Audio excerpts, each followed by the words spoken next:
Pintu rumah kayu tua itu dibanting dengan keras tepat di depan wajahku. Suara bapak masih menggema di telingaku, penuh amarah dan kekecewaan yang tak terbendung. Pergi kau dari sini. Kamu bukan anak bapak lagi. Rumah ini tidak untuk orang seperti kamu.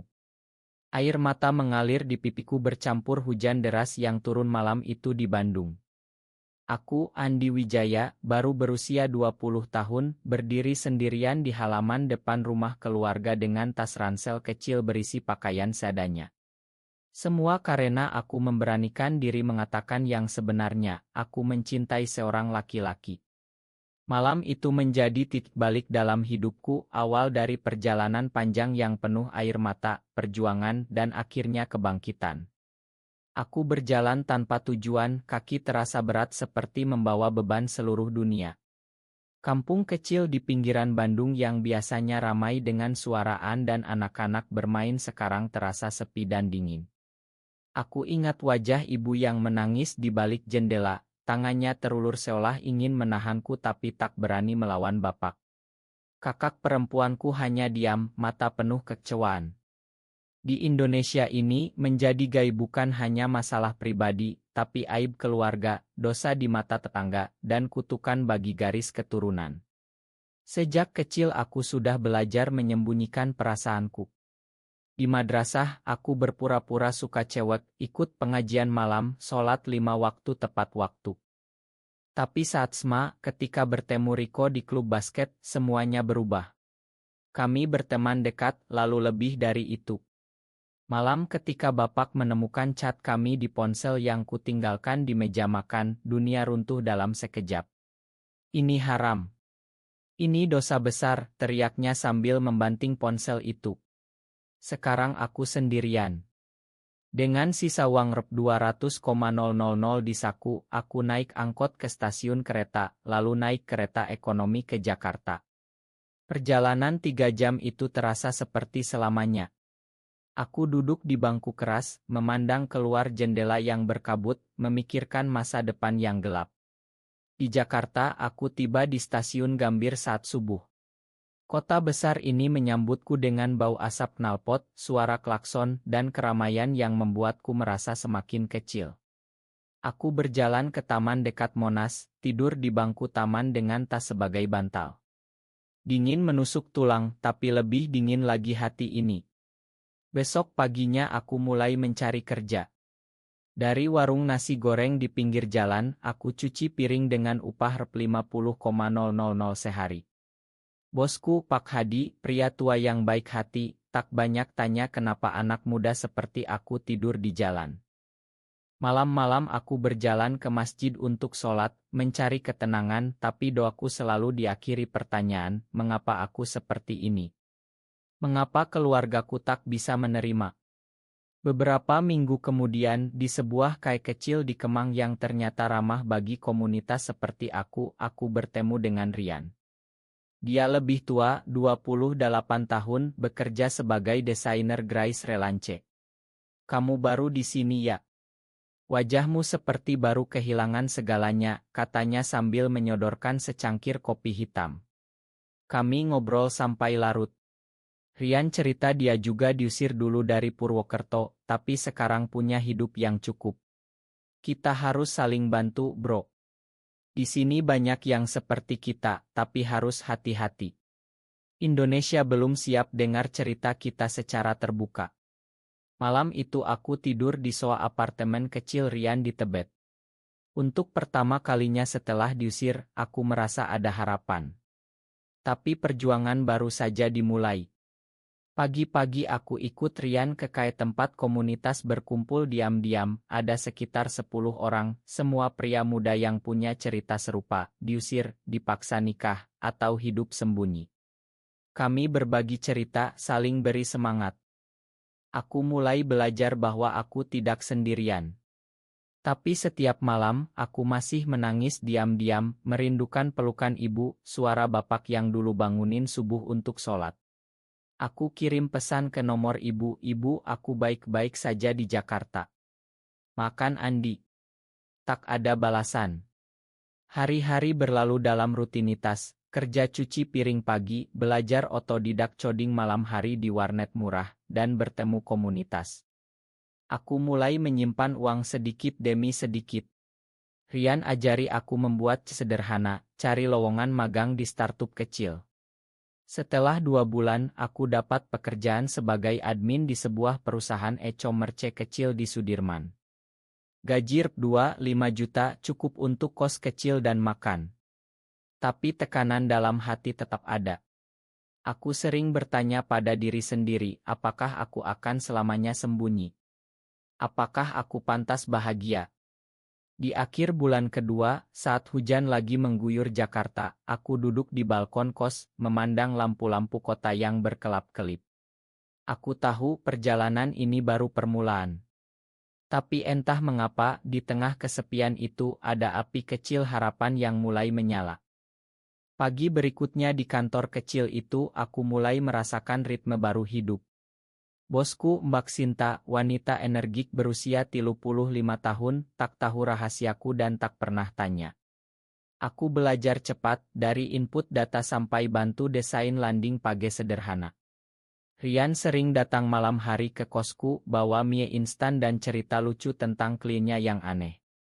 Kamu harus buka hati, Andi. Jangan biarkan masa lalu mengikatmu selamanya, katanya suatu malam sambil kita duduk di lantai sambil nonton film lama di laptop. Itu saat aku bertemu dengan Bima. Dia datang ke Kai Komunitas sebagai teman Rian, seorang autogray relance yang baru pindah dari Yogyakarta. Matanya lembut, senyumnya hangat, dan kami langsung klik. Kami mulai sering ketemu, jalan-jalan malam di kawasan Blok M, makan sate di pinggir jalan sambil cerita mimpi. Bima bilang, aku juga pernah diusir, tapi sekarang aku belajar memakan diri sendiri dulu. Hubungan kami tumbuh pelan, penuh kehati-hatian. Kami tak pernah tunjukkan kasih sayang di depan umum, di Indonesia, itu berbahaya. Tapi di balik pintu kos, kami berpelukan, berbagi mimpi. Aku merasa hidup mulai berwarna. Di kantor, aku naik jabatan jadi junior developer setelah belajar coding sendiri.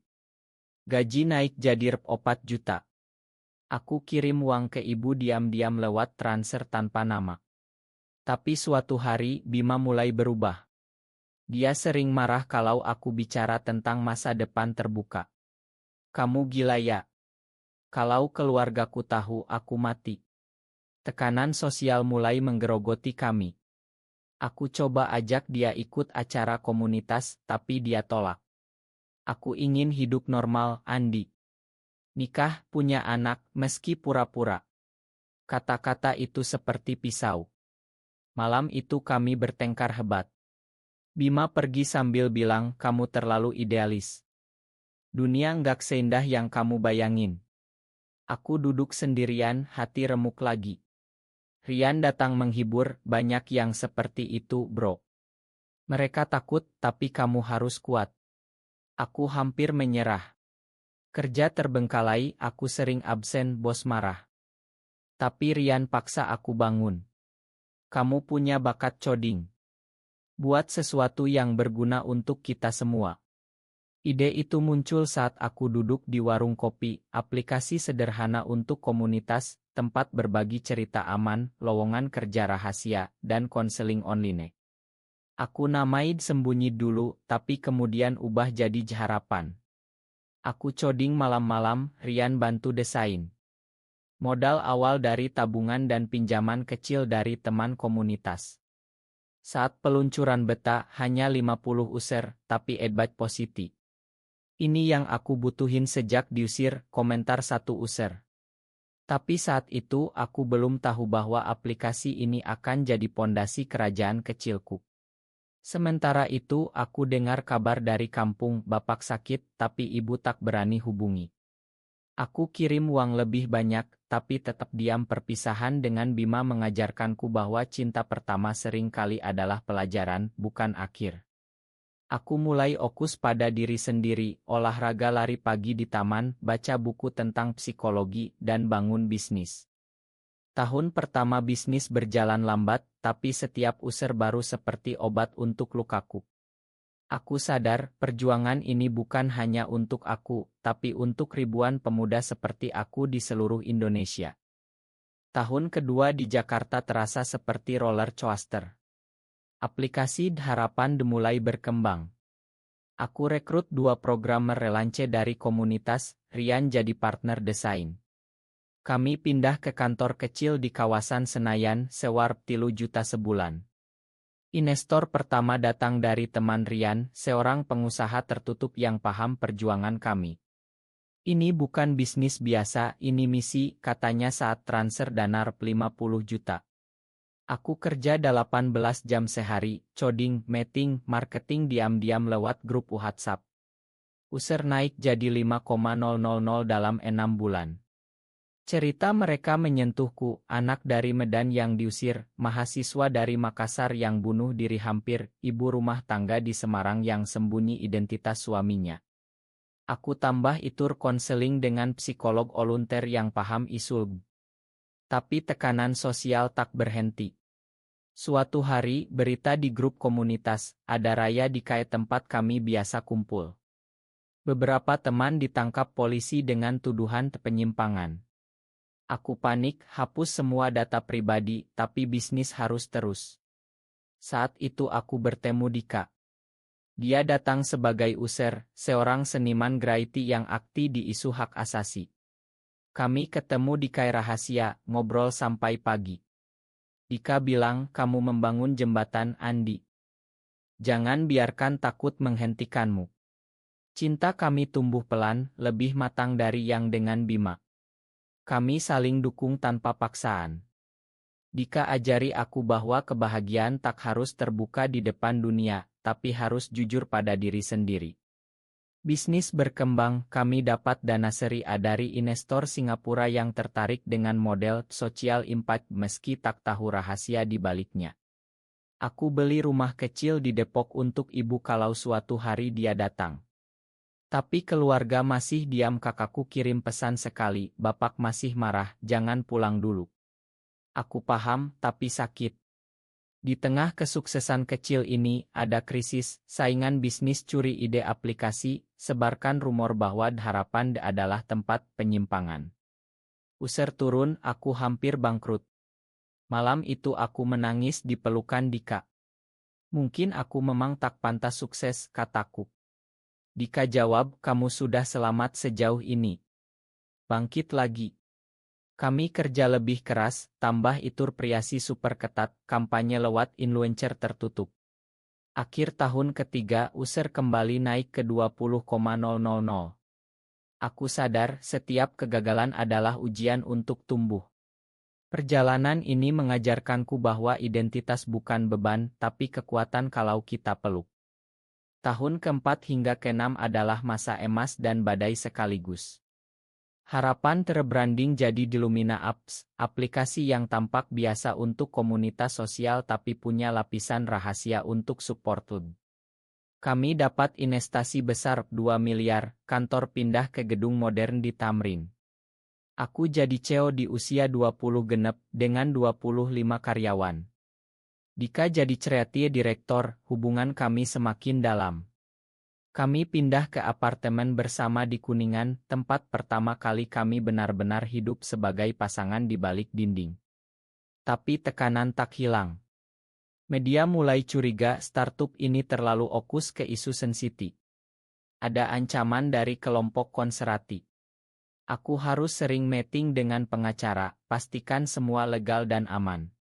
Suatu hari, Rian sahabat setiaku sakit parah, kanker. Aku temani dia di rumah sakit, ingat semua yang dia ajari. Jangan pernah menyesal jadi diri sendiri, katanya sebelum pergi. Kehilangan Rian membuatku lebih kuat. Aku tambah program beasiswa untuk pemuda yang diusir, dana dari proyek perusahaan. Keluarga akhirnya hubungi, ibu sakit, minta aku pulang diam-diam, aku pulang ke Bandung bertemu ibu di rumah tangga. Makan bapak, dia tak mengerti, katanya sambil menangis. Bapak tak mau lihat aku, tapi setidaknya aku bisa peluk ibu. Pulang ke Jakarta, aku makin fokus bisnis. Lumina Apps capai 100,000 user, ekspansi ke Malaysia dan Filipina dengan model sama. Orbes Indonesia mulai perhatikan Young Entrepreneur Building Social Impact Platform. Wawancara pertama aku masih sembunyi identitas. Tapi dalam hati aku tahu saatnya datang untuk kebenaran. Dika dukung penuh, kamu siap, sayang. Dunia perlu dengar ceritamu. Konflik internal mencapai puncak saat aku dapat undangan Orbes 30 under 30. Malam sebelum otosot, aku dan Dika duduk di balkon memandang Jakarta. 10 tahun lalu aku diusir, sekarang aku di sini. Tapi apa artinya kalau aku masih sembunyi, tanyaku. Dika jawab dengan pelukan hangat. Perjalanan ini mengubahku dari anak yang takut menjadi pria yang siap berdiri untuk dirinya dan ribuan lainnya. Tahun ke-7 hingga ke-9 adalah klimaks perjuangan. Orbes datang, wawancara panjang di kantor mewah kami.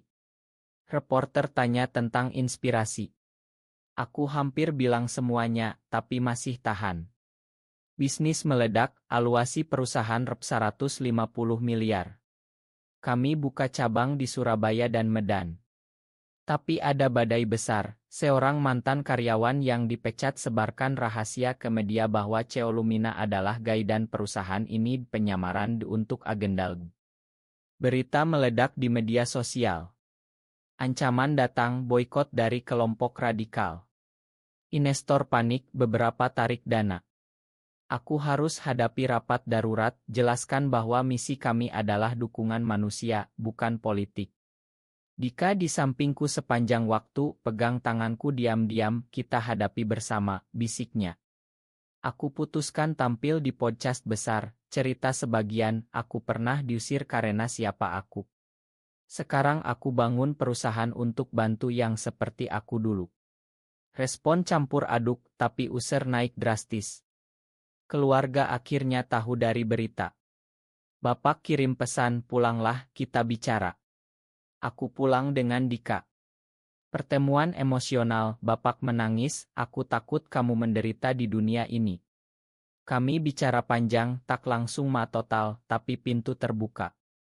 Bisnis pulih lebih kuat, Orbes hubungi lagi untuk cover story mendalam. Saat itu aku tahu, saat kebenaran besar akan terungkap. Tahun ke-10 tiba.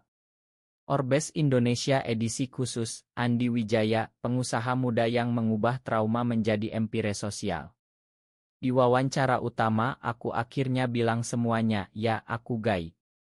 Aku diusir 10 tahun lalu. Lumina Apps punya program rahasia yang sudah bantu 15,000 pemuda yang diusir keluarga, beri mereka tempat tinggal, pekerjaan, dan harapan. Rahasia besar itu adalah, kesuksesan ini lahir karena aku menerima diri sendiri, bukan meski identitasku. Berita mengguncang Indonesia.